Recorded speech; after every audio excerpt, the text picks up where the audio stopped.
Look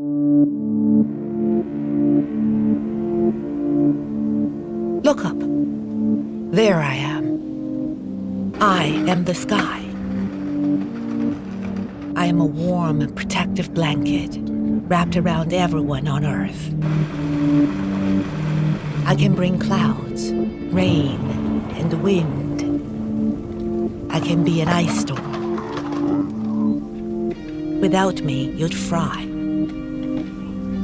Every day, I am the breath you take in, yet you are making me sick. I am congested, off balance, polluted. You see, I am more delicate than you think. It took millions of years to get it just right. My perfect mix of gases, temperature, and weather that you enjoy. But now your cars, your factories, and dust, they have pushed me past the limit. And you wonder why my typhoons and tornadoes are more intense, more frequent. I have become unpredictable. Less rain here, a lot more rain there. Hotter summers, colder winters.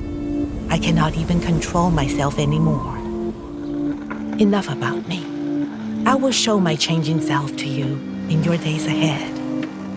But in the end, I'll be fine. Give me a few thousand years. I have weathered trauma before. I am not worried for myself. Look up.